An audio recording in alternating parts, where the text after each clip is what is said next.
Good evening and greetings to each and all, those who regularly follow this channel, and anyone who might have come upon it by chance.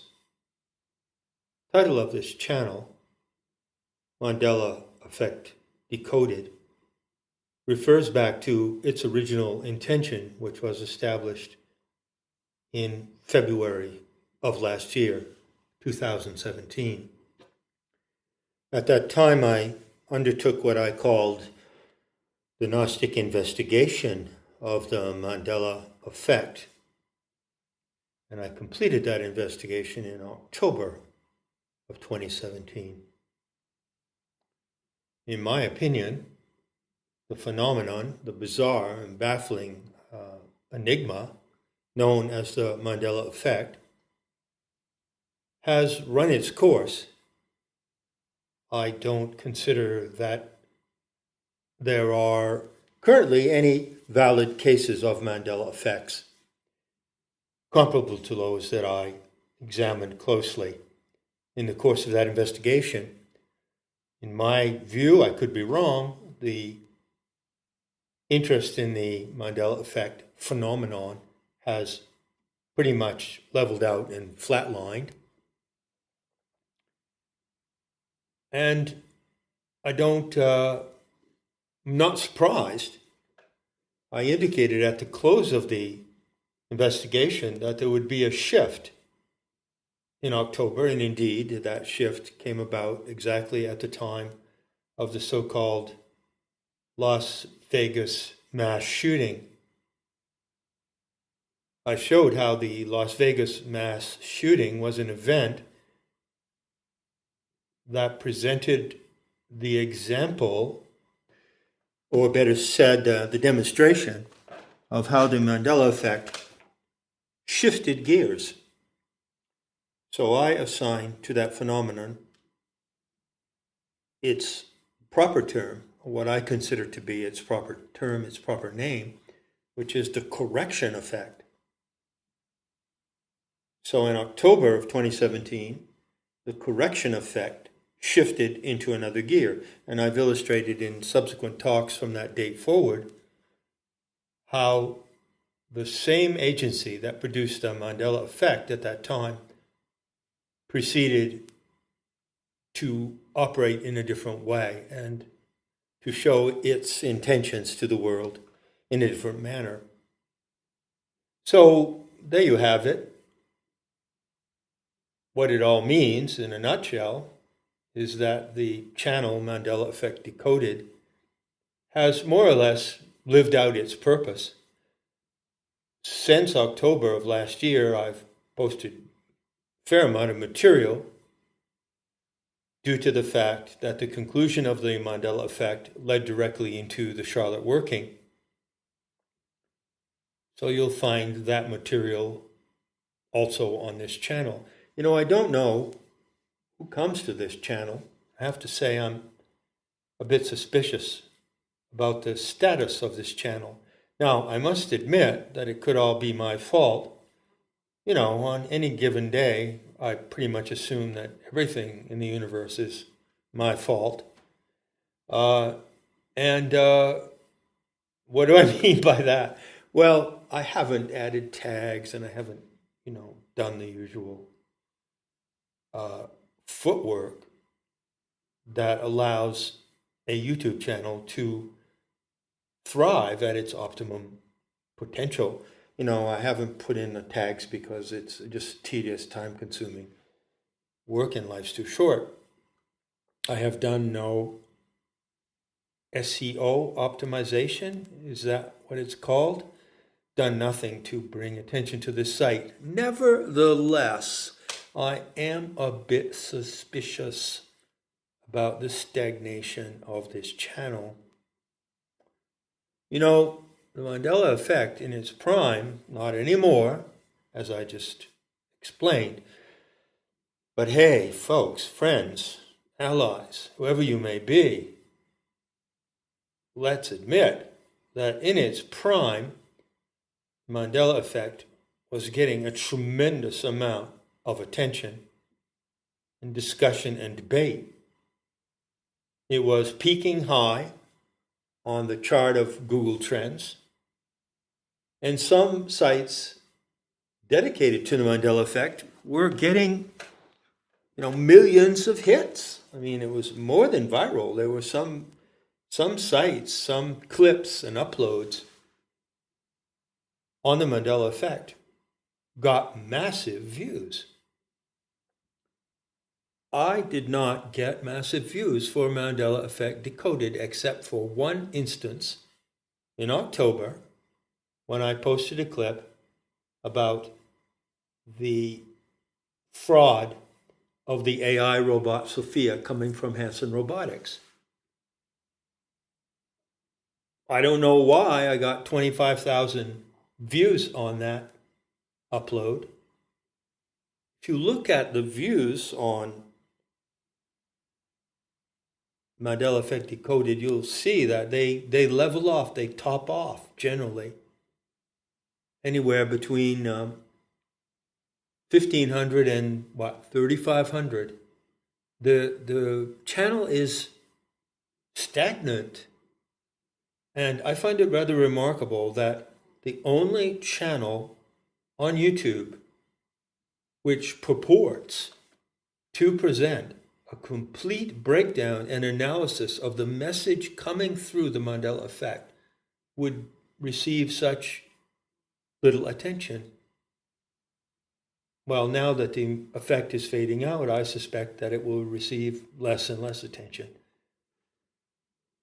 Nevertheless, I'm satisfied with the work that I did on this channel, and I'm using it now to reach you in a kind of interim measure, in a kind of transition. September 18th is the date set for the launch of NEMATA, the Sophianic School of Arts and Sciences. This current upload links you not to NEMATA, but to metahistory.org, from which a good part of the material in NEMATA has been drawn. I won't be posting on metahistory.org very much in the future. In fact, the essay that you see linked in the description, Gnosis of the Living Dream, is likely to be one of the last 8 or 10 pieces that I write originally for metahistory.org.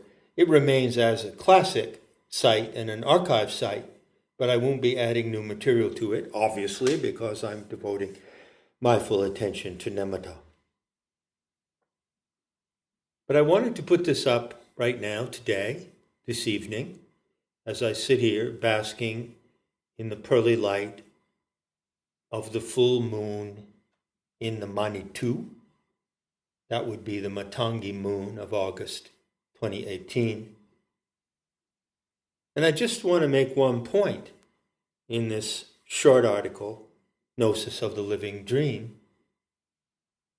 I just want to restate something I've often said, and to make it as clear as possible to those of you who already follow my work or who might consider it and might consider getting on board with NEMATA, to make it as clear as possible what you're up against. I call it the agon. It's a Greek term. And agon, of course, related to agony, it actually means the contest. There's a contest happening. And there are many, many aspects to this contest which is unfolding in the theater of human events on Earth. But what I summarize here is what I consider to be the core and essence of that agon, that contest. And I won't elaborate on it because the words I've written speak for themselves. And I think the point is fairly self-evident. If you care to take the time to read what I've written, linked in the description, well, there it is. What I shall do in the conclusion of this upload is allude to a couple of pieces of poetry. Now, I do that with great reticence, I want to tell you. I don't particularly like hearing people read their poetry, and I rarely read mine to anyone. I do not like to presume poetically upon the attention of other people. That's true, you should know that. Not should. You ought to know that. That's really how it is with me. But there are a couple of poems cited in this particular upload. And I deemed that I would overcome my reticence in this case, you see. Why? Well, these two poems reach to the heart of the Akon. And so there you have it. One of them is just a short excerpt from Sloka 4, from translations from the Andromedan. That is called Prodigal Heart, by which I mean any and every heart that genuinely seeks the truth about the human condition.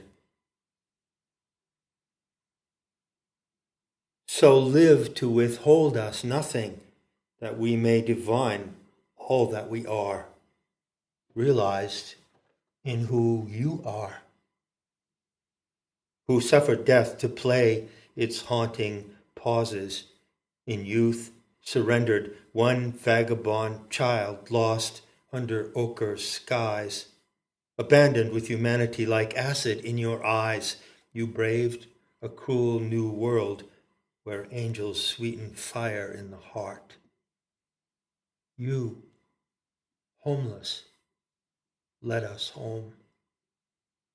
And no, will never be another you who suffered to come back alive. And finding on your own what's ours, found what it takes in that long dive, withholding nothing, to behold the unreal with real eyes. Yeah, that's as simple as it gets, I would guess. Just think of the looks, the looking in the eyes of all the human animals that play through a fractal maze. All those looks in human eyes come from one look and return to it over and over and over again. So that's a little sample from the translations. And in concluding, I thought it fit, I deemed it appropriate, oh yes indeed I did, sitting here all by my lonesome under the Matangi moon, to return to a poem from the conversions, what I call the Yeats conversions. So this short upload concludes with that poem and any explanatory remarks that I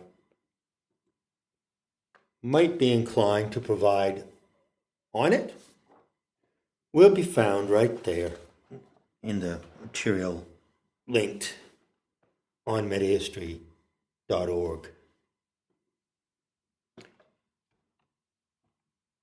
Amber and Jade. I never heard that careless woman say that she was sick of me and all my wiles, for cruel wretches are so often gay, or play it like, the cheat behind their smiles.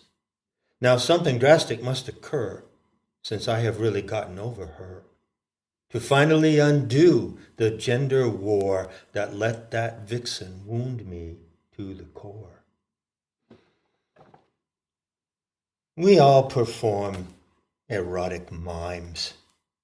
There is Brando, there is Kim, these marionettes of mode and meme, actors all, who learn their lines, rehearse what they will do on screen, and sometimes feel the act is true. Yet when they hear someone yell, "Cut!" do not pretend what it is not. Desire belies all that pretending.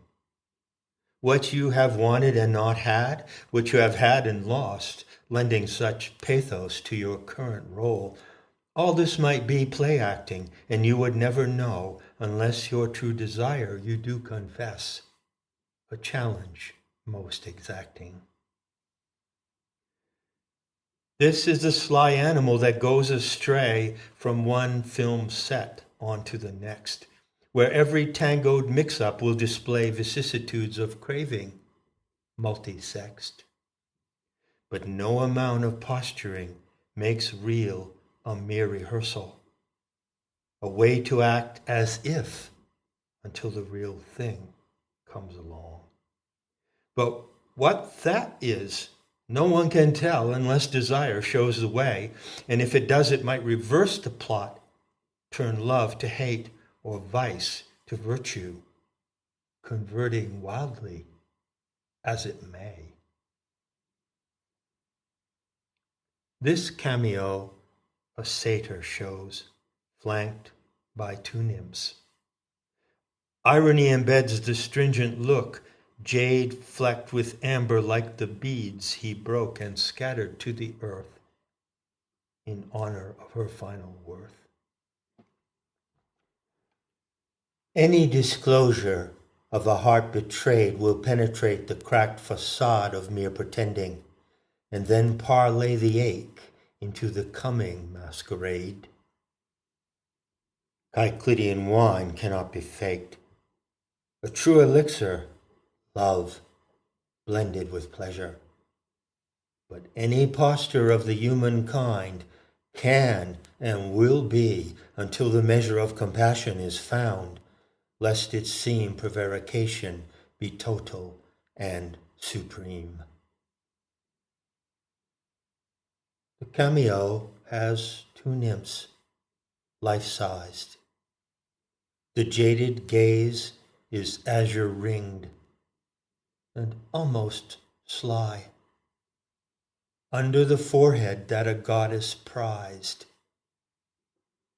the ageless, glittering eyes are studied, shy.